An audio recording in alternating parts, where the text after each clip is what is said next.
How do we make sure that we utilise the things we've already bought a lot better? They don't have to be the smartest person or the most connected person, but they could actually create, something quite successful. Welcome to the second Renaissance, where we decode the rebirth of human creativity in a technology-driven world. In this second season, we explore how sustainability is elevating our human consciousness and catalysing us to create within constraints.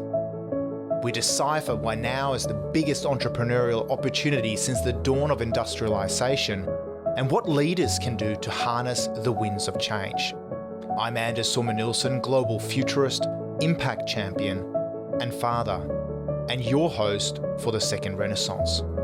Today I sit down with Creel Price to unpack how entrepreneurship can solve the climate crisis. Creel is the co-founder of Investible and The Greenhouse, and according to Sir Richard Branson Creel is the living, breathing definition of an entrepreneur. From scaling some of the highest mountains in the world to working with Richard Branson on the future of philanthropy and exiting his own business for over 100 million, Creel Price certainly is the high-octane adventurer at the forefront of a movement he has fittingly dubbed the Entreprenaissance. A passionate believer that in today's world, for profit and for purpose should be the same thing, Creel has worked with socialpreneurs from all corners of the globe, including micro-enterprise initiatives in the Papua New Guinea highlands, tomato farming cooperatives in Zimbabwe, and long-term offenders in the Melbourne Prison System. At the United Nations Global Accelerator in New York, Creel joined international thought leaders to develop a framework for the entrepreneurial ecosystem to address the UN Sustainable Development Goals. It gives me great joy to welcome my friend and mentor to the second Renaissance. Welcome, Creel Price. Pleasure to be here. Now, I can't help but ask, given we've known each other for a long time and you're very much associated with the term Entrepreneissance, and we're on the show, the second Renaissance here. Seems like our worlds are kind of colliding. Tell me a little bit about your vision of the Entrepreneissance and why entrepreneurship is linked to the first Renaissance. Yeah, I guess it tracks its time back to probably 2005. I started talking a bit about a revolution that we needed for the world to be a better place, and that was all about getting rid of all of the stuff that everyone holds dear, and that didn't quite resonate. Whereas the term Renaissance was all about how do we revive things that used to work in the past around learning and culture. So I thought that sort of resonated, but it was always my belief that entrepreneurs are going to be the future people that are going to make the big difference. So for me, it was trying to create a 21st century Renaissance inspired by entrepreneurial thinking. Yeah, so without putting you on, or your history skills here necessarily on the line, tell us a little bit, because I've read that you sort of refer back to Florence and the meeting of, I guess, capital with creativity, and it's a topic that's close to my heart as well. How have you seen this Entrepreneissance playing out? Are you seeing some early evidence that we're recreating a second Florence here in Sydney or elsewhere in the world at the moment?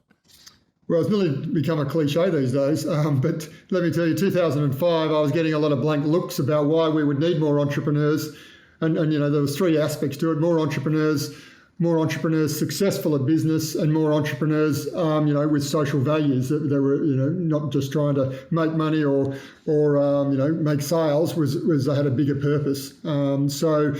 It didn't really resonate in a huge way back in 2005 with organisations and the majority of the population. But, fast forward, 17 years nearly, and, every university is focused on entrepreneurship. Every large organisation's trying to, harness both entrepreneurs and how they partner with smaller businesses. Governments are talking about it all the time. They usually get it wrong. Even charities have moved their model to try and be more entrepreneurial rather than just a handout sort of mentality. I think the last statistic is something like 1 in 3 US graduates these days believe they're going to have their own business within the next 5 years. So it's just like, in my day when I started my business in what was that, 96, well, my first real business, other than being a kid sort of business, is, I was an outlier. Maybe best would be 1% aspired to be an entrepreneur. Quite a few were maybe opportunity entrepreneurs because they'd lost their job and they sort of had to go out on their own, but it wasn't certainly a esteemed profession. So what's changed in those 17 years since 2005? Why is entrepreneurship so in vogue at the moment? Is it this ability of entrepreneurs to do more with less, or why has its moment come in the last few years? Yeah, I think everything goes through various cycles. If we look at just at the technology cycle at the moment, it's quite frothy and interesting. But I worked through the .com era, and it was very, very similar back in those days. So with entrepreneurship, I think the same is certainly true. Is people look at case studies, the Mark Zuckerbergs and the Elon Musks are now folk heroes for some, folk enemies to others. But all of that press creates the idea in someone that maybe they don't have to be the smartest person or the most connected person, but they could actually create something quite successful. It's better than working for the large organisation, climbing the corporate ladder that's sort of slow and steady. And they've seen maybe some of their peers and some of their friends that are working 70, 80 hours a week, and they think, wow, if I had my own business, I could maybe design my own future. You talked a little bit earlier about purpose, and I know both purpose and profit are close to your heart. And previously, or maybe in previous generations, people would have thought that the only purpose for business was to turn a profit, sort of Milton Friedman style, right? But purpose seems to be again trending. Do we all feel more liberated today in today's society to maybe not hide the fact that we have a purpose beyond just the profit? What's your sense? Has it become culturally okay to discuss these types of terms and these types of values? Yeah, I think so. It's always the Maslow hierarchy of needs, isn't it? As people go towards that self-actualization side, when their other needs are really met, they need to turn the mirror back on themselves and why are they here? And I think there's been a lot of soul searching even pre-COVID, but certainly COVID I think has really fast-tracked people's understanding of maybe we do want to do better than we've done in the past, just trying to make someone else rich. How can we make a difference? Climate is a big thing, but there's plenty of other fields that people really want to make a difference in, and entrepreneurship can be a great way to do that. Now, maybe I was reading between the lines here a little bit, but you don't sound like you're maybe a huge fan of government getting it right. Is entrepreneurship the way for us to solve some of the biggest, the hairiest challenges of the 21st century? And if so, what role does both business and government potentially play in solving some of those issues? Yeah, I think entrepreneurship first of all has to solve the future of work issue. As we get more efficient in some of the industries we already have, we have to invent new industries.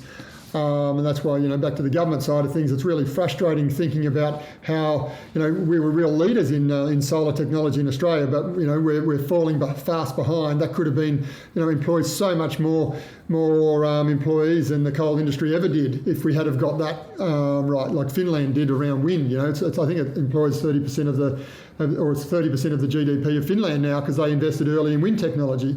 So I think, there's definitely opportunities, and then there's the issue of solving, the future of living is how do we make sure that these new inventions are going to get commercialised and make a difference, but equally, how do we make sure that they're not going to be, do a worse job than what we had before. And I think there's governments have definitely got a role to play in creating the right regulatory framework to make sure that we're harnessing entrepreneurship, we're harnessing the right sort of industries, and it's not just the industries of old. I remember 4 or 5 years ago everyone was talking about every kid needs to code, but I was saying at the time, and I think it's about to become reality, is in the future we won't need as many coders because computers are going to do a lot of the coding. So you don't want to come in with the current mindset. You've got to be looking ahead, and that's what government should be good at, and saying, okay, in 10 years' time, where are the jobs of the future going to be? How do we start to invest in our youth and our university graduates and help foster that environment that we're going to be positioned well for the future, not for what we think the future is today. So, I mean, as a futurist, this all sounds, very good to my ears. There's always going to be skeptics out there, though, that kind of go, hey, I understand the job I'm currently doing, maybe in a coal mine, maybe in an incumbent industry that's, mining in, central Queensland or northern Queensland, for example. If they're hearing about, the jobs of the future and, as Malcolm Turnbull talked about it, the innovation nation, and that we need to invent these jobs of the future. Why do you think people are such skeptics? And, what's needed, what's required to really give a push for people to kind of go, hey, my skills in coal mining might be transferable to, say, green hydrogen, for example? Yeah, I mean, I think it is a hard one to sell, to be honest, because it is, the fear, even, AI is one of those things. There's so many opportunities that AI could do some amazing things, but equally on the other side is, it can get out of control if we're not careful, or take people's jobs, and people don't want their jobs to be taken. So, but, it's my belief if these are done responsibly, they're going to create more jobs than less. But I think we just need the right people to be able to sell it. And in the past, maybe that hasn't been done in the right sort of way. And it takes, you don't need to go from zero to hero. I think it's incremental steps. And Australia's got a long way to go in that regard, because we've underinvested in R&D, we've underinvested in technology for decades. So I'm just curious with regards to social enterprise, effective altruism, even non-for-profits moving more into a space of, effectively alleviating, suffering and poverty, etc., around the world by taking an entrepreneurial approach. I mean, I recall back in 2009, 2010, in fact, you and I were starting to pen a book around, I think, the notion of buy-in, which was all about social enterprise. How are you seeing more sort of cross-fertilization between government, non-for-profits, enterprise in solving some of these hairy issues? And, what role can you and I play in advocating for a more entrepreneurial approach across industries? Yeah, I mean, and I think that's where I got it wrong with the pre-Entreprenaissance was a revolution, and for me, corporates were the enemy. In fact, I started writing that book, The Corporation, before I actually found it on the bookshelves, and someone had already written it. And it was just an amazing book to talk about, how corporations, are really set up to do harm if we're not careful. And I was very much, corporations are the enemy, entrepreneurship is the only answer. But the reality is that it's a combination of the two. And what's really great, fast forward from those days to today, is the large organisations recognise they can't do it all themselves. They've got to partner with the newer technologies who can actually take something to market so much quicker.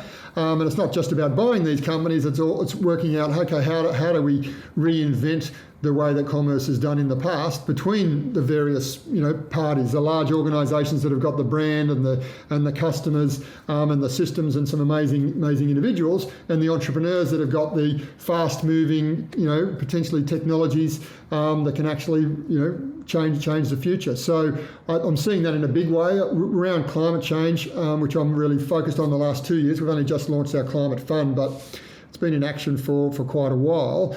And for us to be successful, we need to engage with the large organisations. In Australia, they make up the majority of the emissions. So just because we've got a new technology, we're not trying to actually replace the corporations. We're trying to get them to adopt the forefront of technology in order to be able to, over time, change their emissions. And that some of the biggest organisations in this country are really stepping up, which is really great.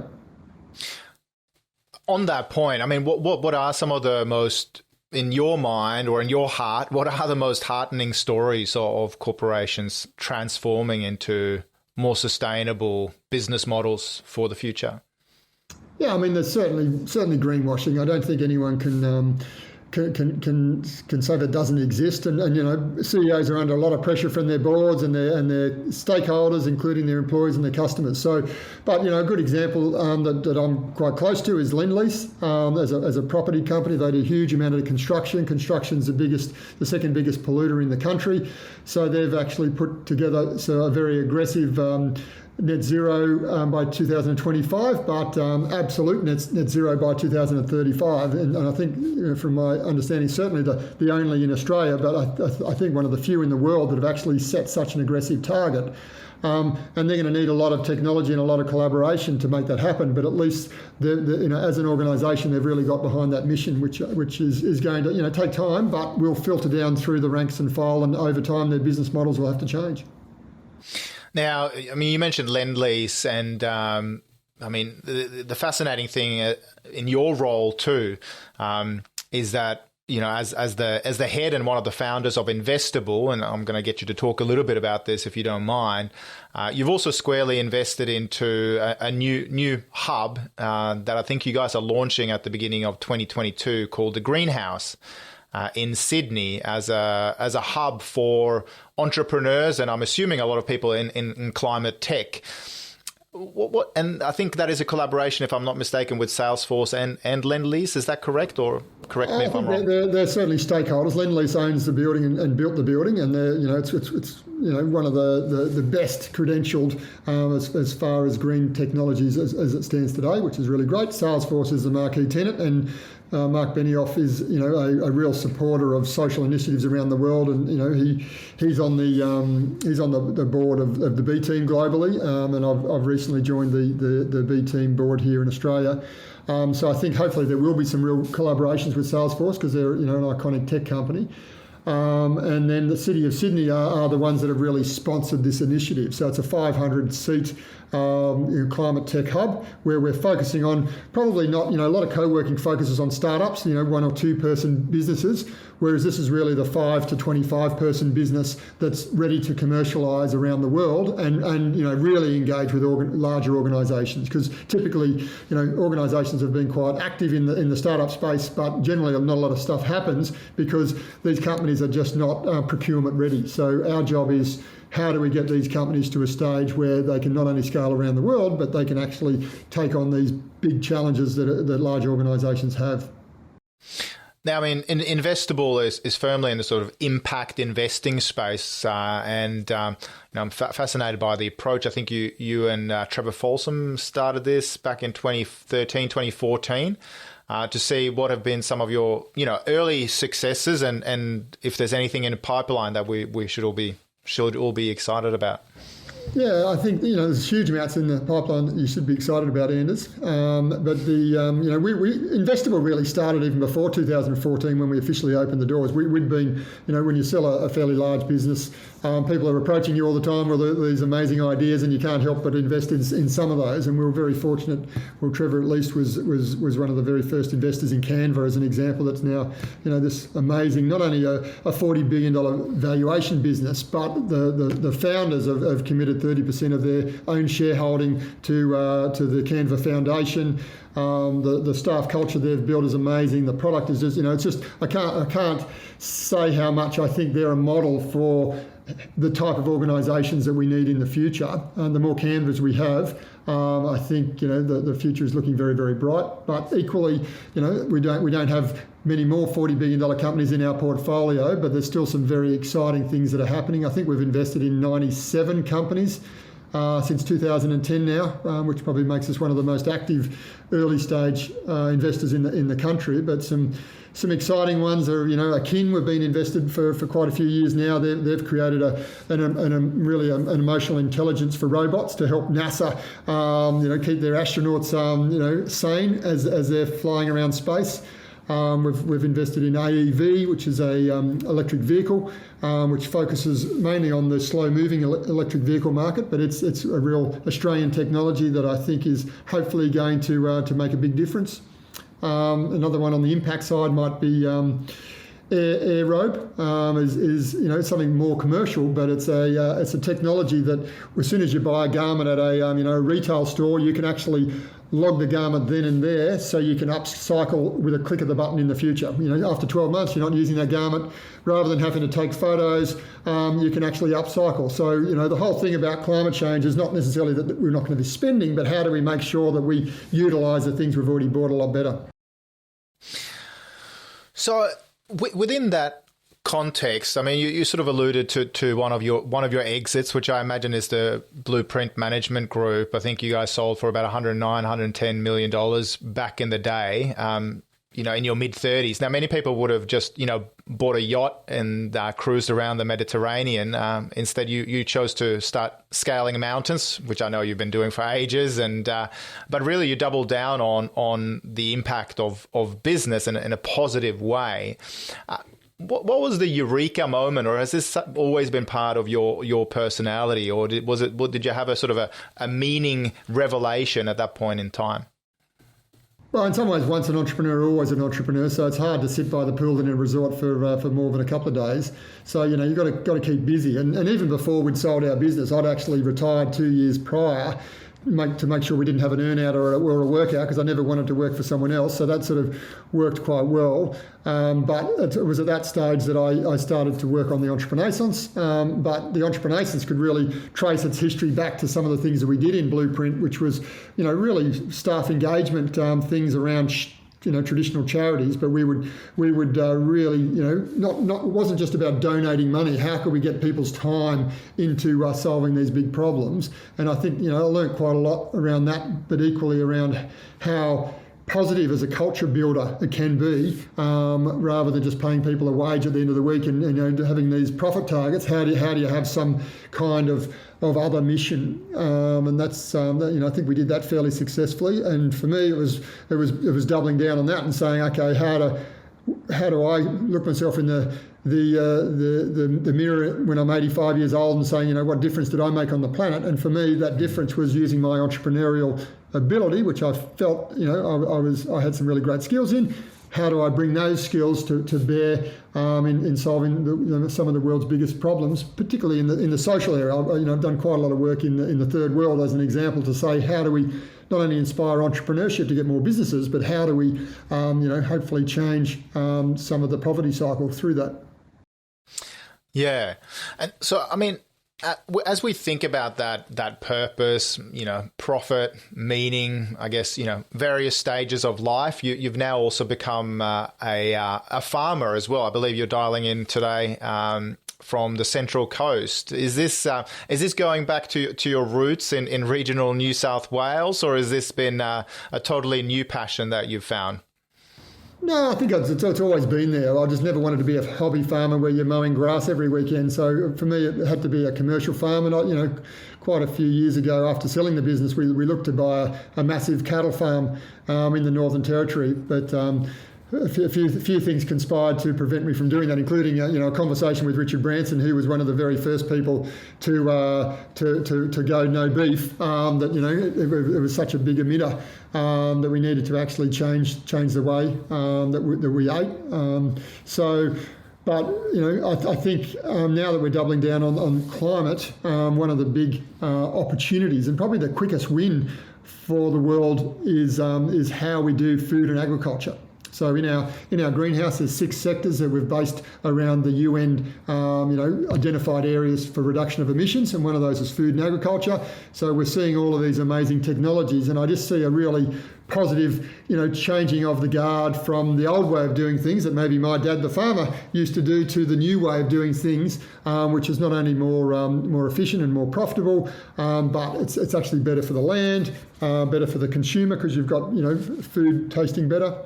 We cut out a lot of the middlemen. So, so in some ways, this lemon and vegetable farm that I'm now finding myself getting quite involved in is hopefully a model of, how do we use regenerative agriculture, but do it at commercial scale. So on that, I mean, not only are you investing in, regenerative capitalism through Investible and also the spaces you're facilitating via the greenhouse, but talk us through a little bit about the notion of regenerative farming and the sort of groundswell movement that's having at the moment. Yeah, I mean, there's much better people than me to talk about this subject, but just briefly, I think there's 2 things that are happening. Is consumers are demanding, like the organic movement was hijacked, if you like, by large organisations, and you can put an organic sticker, but it's not good for you. The food's not good for you. It passes all of the organic ticks. It's like, as an example, free range eggs. people think, oh, I'm going to buy the free-range eggs. That's amazing. Free-range just means that the chickens are allowed to actually have a space that's as small as 10 metres by 10 metres, and they never use that space because it's obviously a pretty crappy space, and they're bred to such an extent that they can hardly walk anyway. Whereas pasture-fed eggs, you have to be, on numerous acres. I think it's something like maximum of 500 chickens per acre. So it's changing of the game, and that's the regenerative agriculture side. It's not just about being organic. It's around saying, okay, just because you can grow it organic in a greenhouse doesn't mean it's good that you're growing it in real soil with real sunlight. So you're getting that sort of movement coming from consumers that they want that type of product. But equally, there's some really great leaders in this field that have proven that you can actually make a lot more money through regenerative agriculture because you don't have all of the fertilizer inputs, the spray inputs. You don't have to water them as much, weed them as much. So and you'll get a better price for your product because it's legitimately not just farmed in a greenhouse. So I think there's some really exciting things. And the other great thing about regenerative agriculture is that these things are grown together rather than mono agriculture where you sort of have one crop and you just grow the one crop. These crops are grown together, so that's equally a good way to diversify your income and potentially even deal directly with the public. Because as I mentioned before, the food system has so many middlemen in it. It's just incredible. I might even give you a good example of one of our investee companies, if you don't mind, in the seafood industry. Yeah, please. As a Scandinavian, you might appreciate this one. So Monetta's Seafood now is just this incredible seafood technology business that we invested in quite a few years ago. But Peter Monetta's, who was a third generation seafood family here in Sydney, his dad was one of the first people to set up the Sydney fish markets, and they own the Doors restaurants and this sort of stuff. But Peter talked about that in Australia, a farmed Tasmanian salmon takes 14 days from when it was caught in the farm to when it hits the table in the restaurant. 14 days. Norwegian salmon in Australia takes 48 hours. So the Scandinavians have got something about that supply chain right. So what his mission was is how do we cut out all of the middlemen so that not only consumers are going to get fresh fish that's 24 hours old, not 14 days old, but it's going to be better for the farmers because at the moment the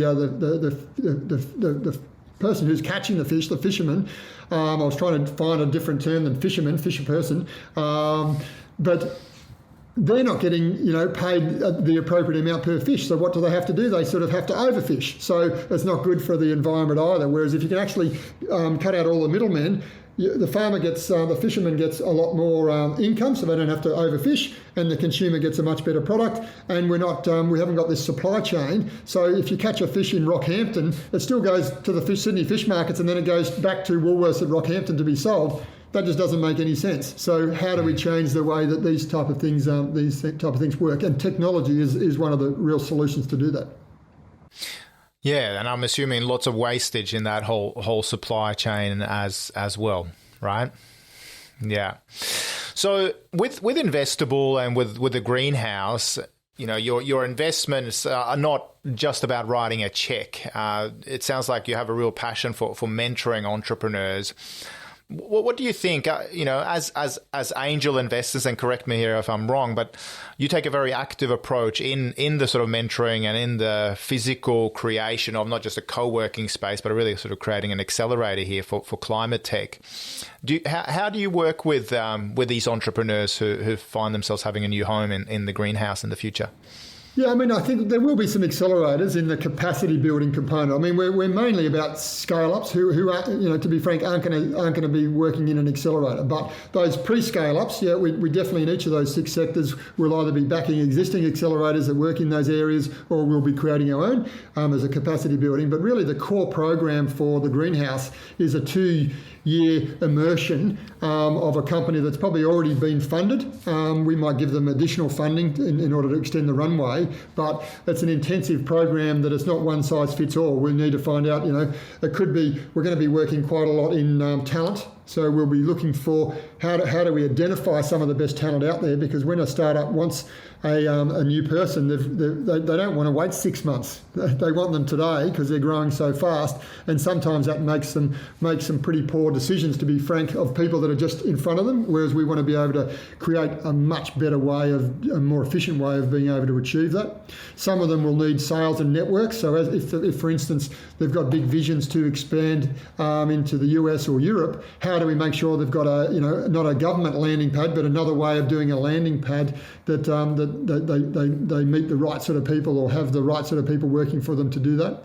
And then, of course, there's the technology side of things. How do we make sure that they've got access to, they might not have the world's greatest UX designer or CTO on staff, but if we can give them access to those type of individuals, they're more likely to build a really amazing product. So, I mean, within that family, what do you think, what are some of the, not just within the greenhouse and Investibles community, but, even globally, what do you think, what are the types of climate technologies that you get most excited by at the moment? What has the most promise for the future? Yeah, I mean, there's lots of talk about hydrogen as an example, but I think the court's still out on some of these technologies. So I think for me, it's about backing technologies that are today can really make an impact between now and 2030, and equally backing some technologies that might have a bigger impact on the longer term. So one of the things that will have a big impact on the longer term is carbon capture. I think that's the only way that we're going to be able to keep, global warming under, what's an appropriate sort of level, because the emitters, there's a certain amount that we can slow some of them down that are responsible countries, but we've still got developing countries out there that it's just impossible to completely slow that down. So carbon capture is going to definitely have to be one of those. On the immediacy side of things, I still come back to that food and agriculture. How do we make that more efficient? How do we have less waste? How do we make sure that we're doing it with the right sort of practices? How do we make sure that we recognise that the slow food movement or the short food movement is working? It just doesn't make any sense that I grew up in Cowra in Western New South Wales. We were the biggest producer of asparagus in Australia. And then Peru started to flood the market with really cheap asparagus, and then everyone went bust. So no one grew asparagus in Australia for quite a period of time. So, I think we just need to have some technologies that recognise that there's a price on distance food travels, and how we make it more efficient. So that's certainly one of those areas. Transport is another huge one for Australia, particularly with our vast kilometres that transport travels. So the electrification of not only personal vehicles, but the whole commercial side of things is a really exciting and some amazing mines in the Pilbara region are already going fully automated for that reason, which is really fantastic. Yeah. So within that context of, I guess, regenerative farming, regenerative capitalism, we see, carbon capture certainly being one of those technologies that you've pointed to. From what I'm understanding, and you talked about the diversification of income on farms, that farmers who are switching towards regenerative farming now, in fact, if they're able to also sequester carbon, some of them are even getting a secondary income by selling some of the carbon credits to companies like Microsoft. Is that a story that you're tuned into, or is that something you're seeing even in the agricultural space? I mean, carbon credits are around to stay, but carbon credits do not fix climate change by any means, right? So that's a band-aid solution. It's a necessary thing for organisations because there's just not enough ways to change how they do things, immediately.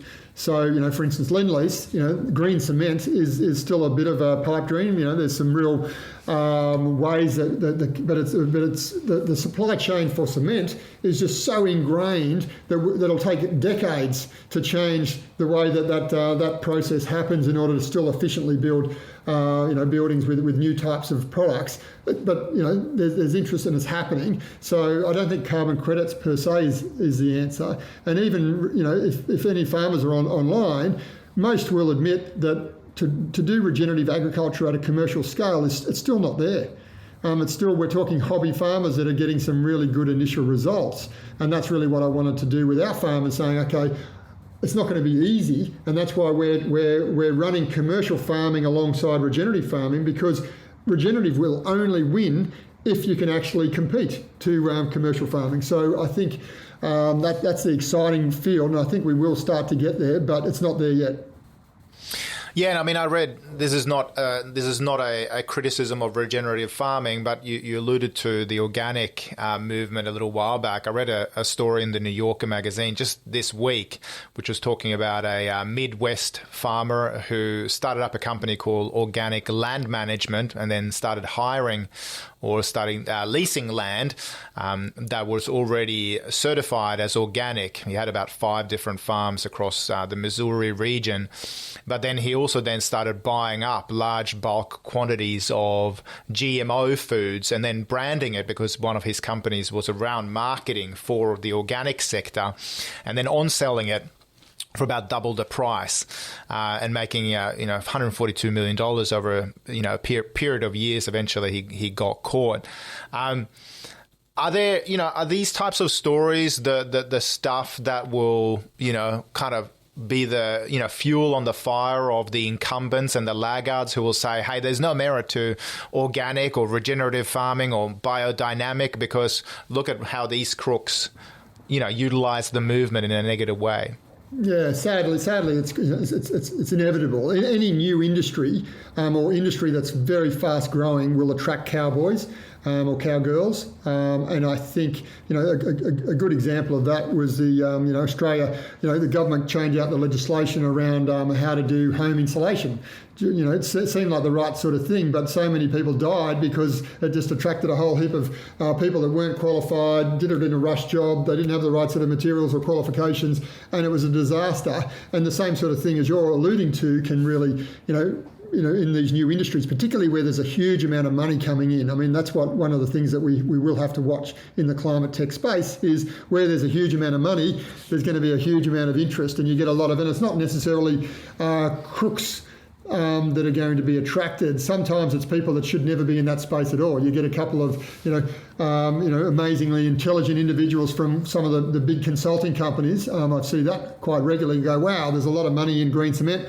Let's put a deck together, and they're very good at putting decks together. Let's pitch our idea, and they're very good. They're trained in being very good at orators. But just because you can put a good deck together and make a good speech doesn't mean you're going to be a great entrepreneur, and particularly not a good entrepreneur if you haven't had a decade worth of experience in that field. So we tend to double down on people that have got really strong industry experience, and that's why we have go to such lengths to actually help mentor and coach them around the entrepreneurial side, because sometimes they don't always have that, and often we'll encourage them to take on founders that fill some of those missing gaps.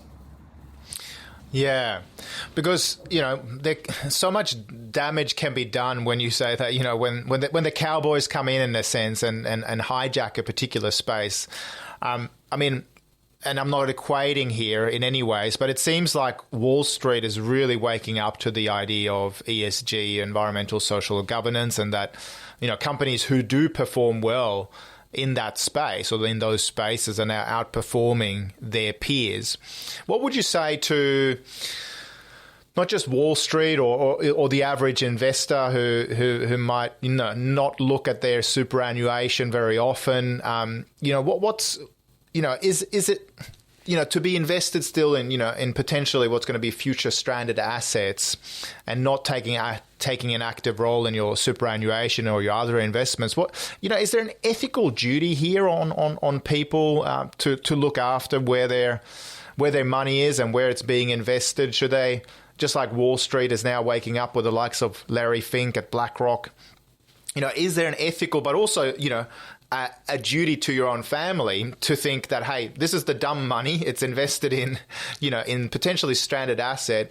If you were both ethical but also smart with your money, here are the types of technologies and the types of companies you should really be thinking about. Yeah, no, I think so, and that's why you can't always just rely on your advisor to tell you where you're going to invest your money. I think people have got to do their own research.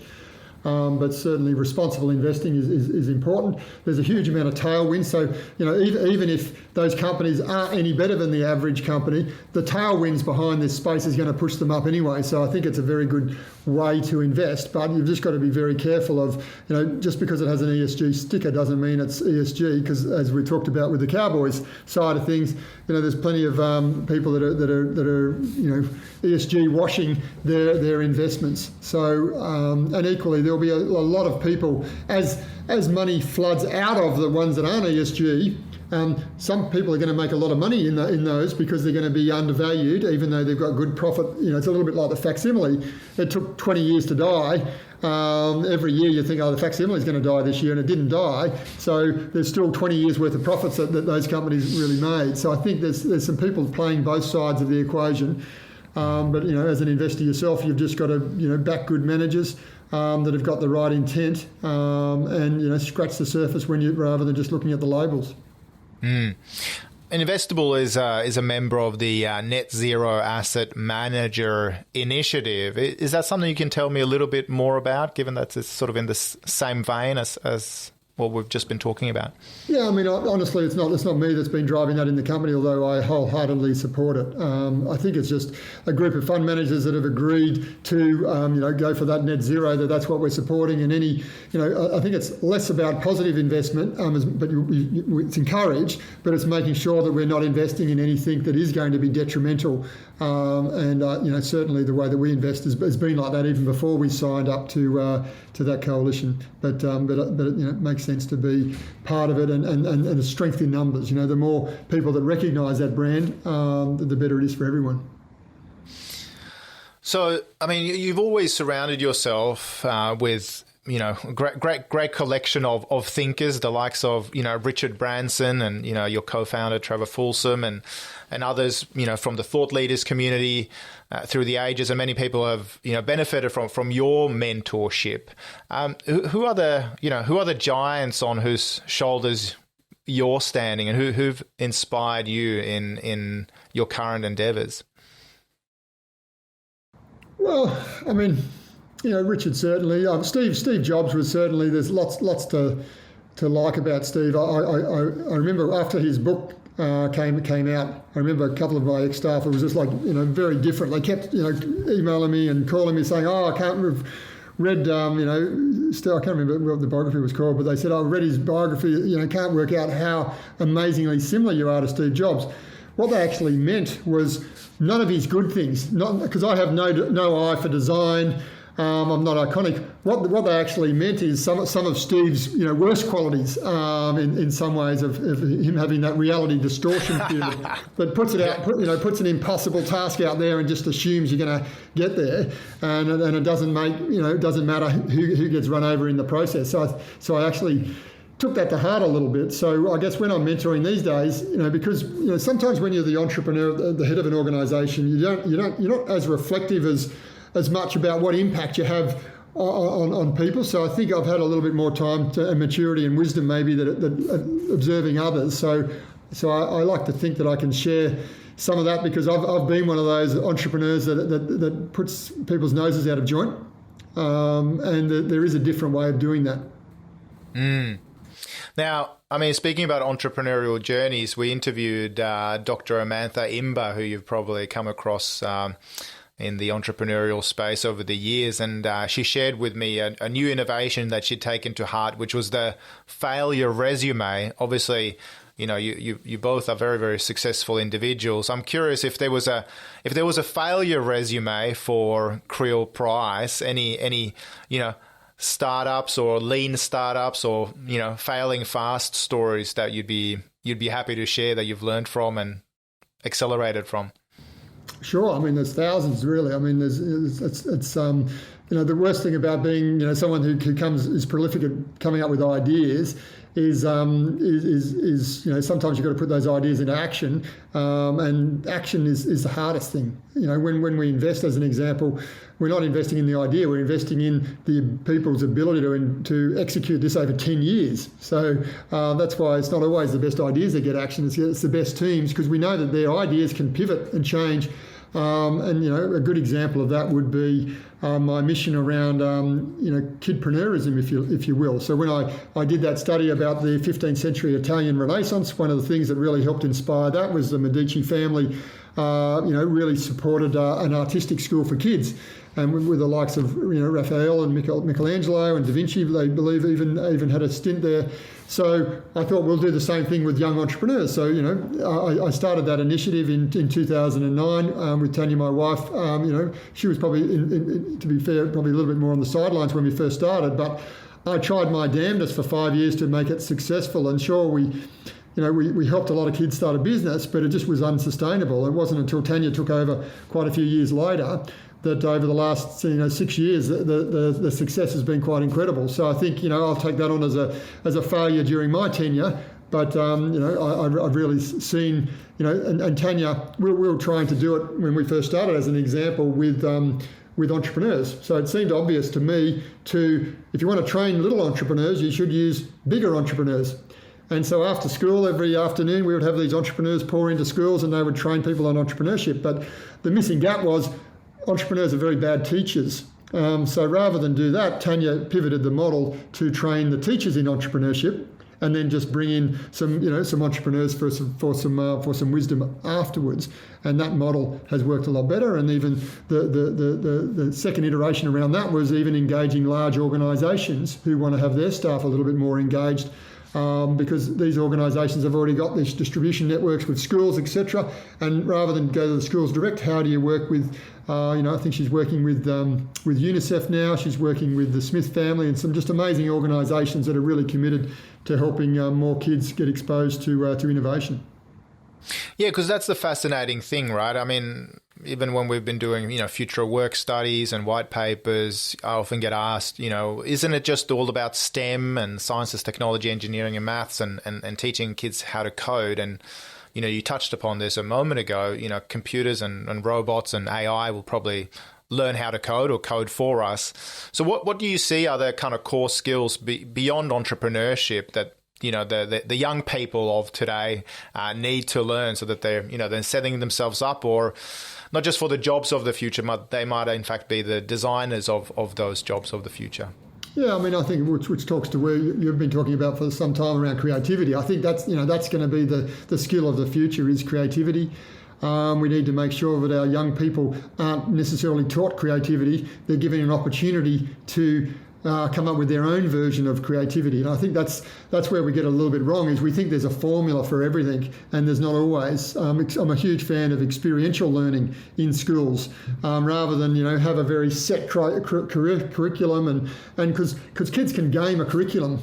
Kids can game exams, but really what learning is about, what schools should be about, is less about curriculum. It should be environments where kids can actually earn a whole new skill set. And that's what I love about entrepreneurship, because ultimately, we would teach these, hundreds of kids, and the kids with the very tiger mum sort of parenting, their kids wouldn't do nearly as well at the market stall compared to some kid that really didn't get any help, but they just came up with their own ideas because they had that sort of initiative and get up and go, and they had to fail before they could succeed. So I think that's really what we've got to give kids an opportunity to do, is to fail.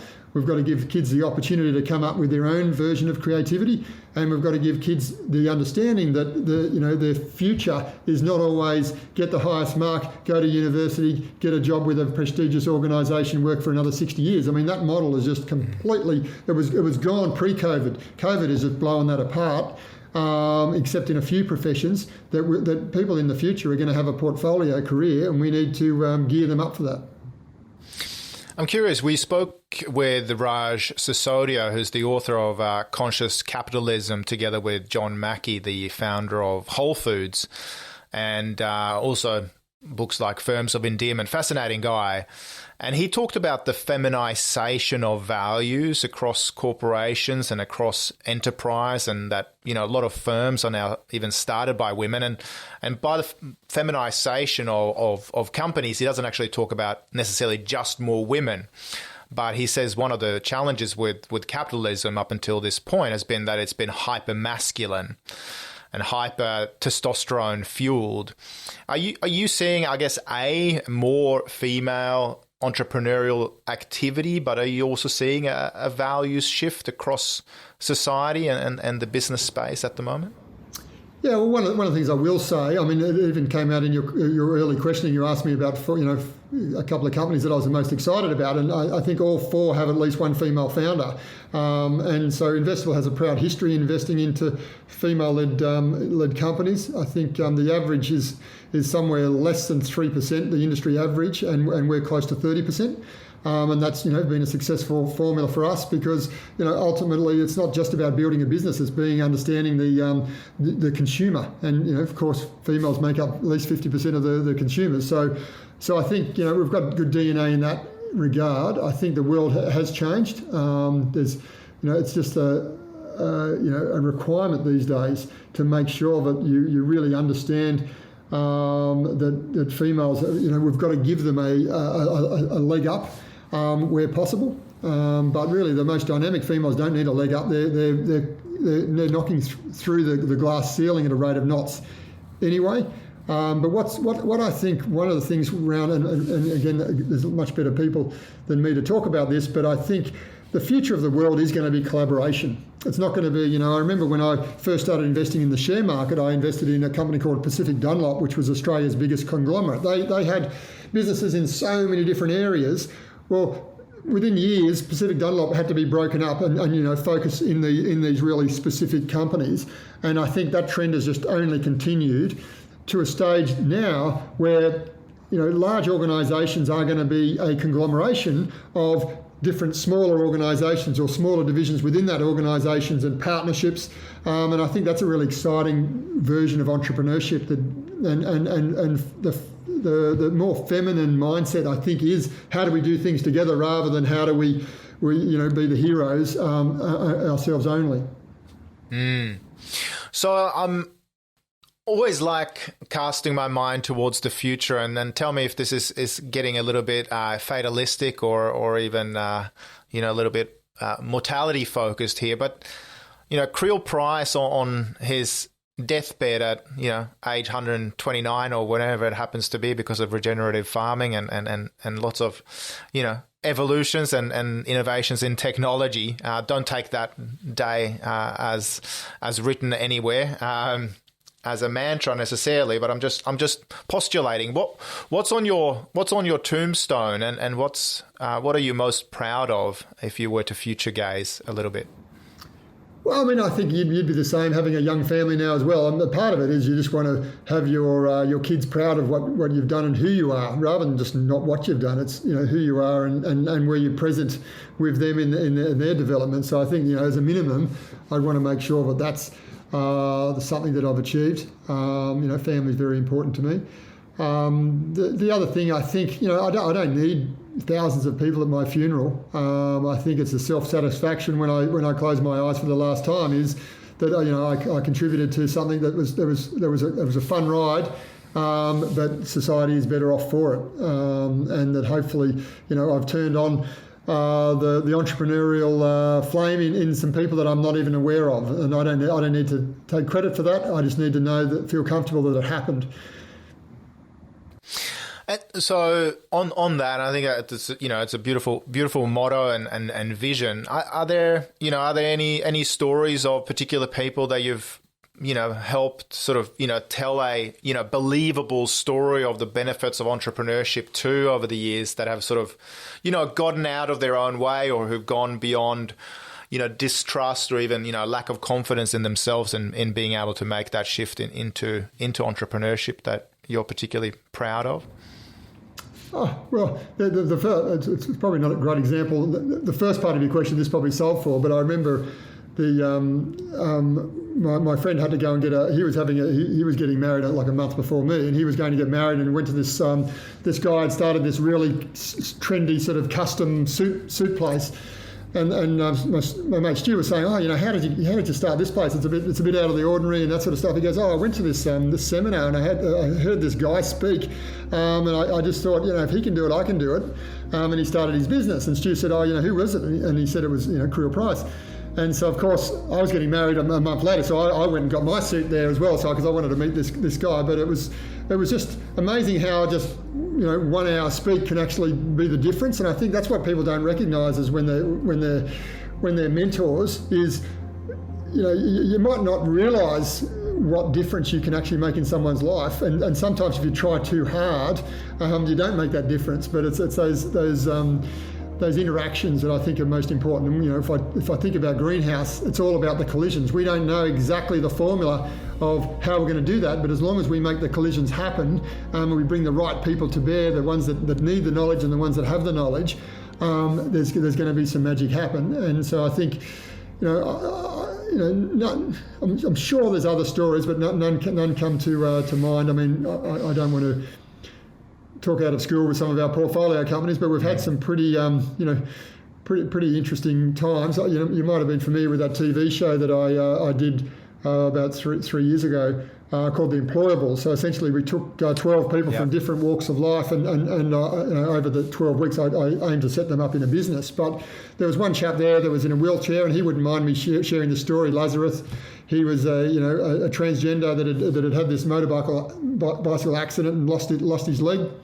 And because he'd had so much experience of everyone trying to treat him as a victim, when he did our program, he really got up the nose of every single person, all of the other participants, all the mentors, and it was just holding him back. And I really had to sit him down, and that was a real turning point for him, because someone finally told him what he needed to hear. Through the program, we actually helped him create this social enterprise, which helps other people in wheelchairs get all of the information they need at the time they get their leg amputated. And that program now is in, I think last count was over 30 hospitals in New South Wales. So, you don't necessarily have to make a difference to the person that goes on and makes the $1 billion.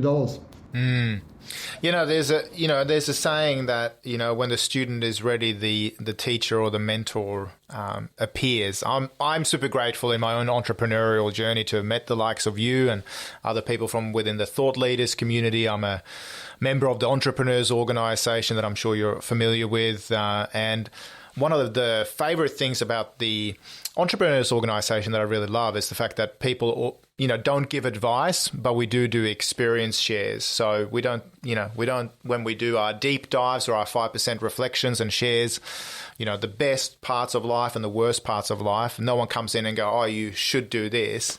But it's all based upon really vulnerable sharing. And I think, mentors, whether they're sharing success stories or even their failures, that's one of the most powerful things we can do. So it's, power of storytelling.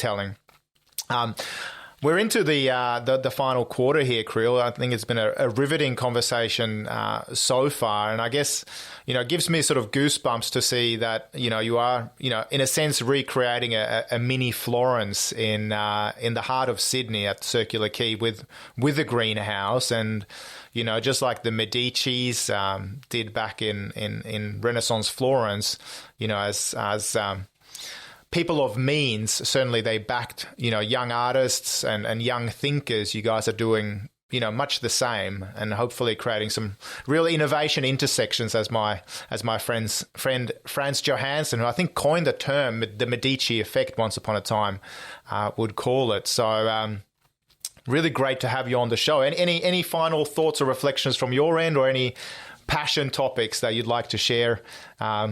Or how people can find out more about your work?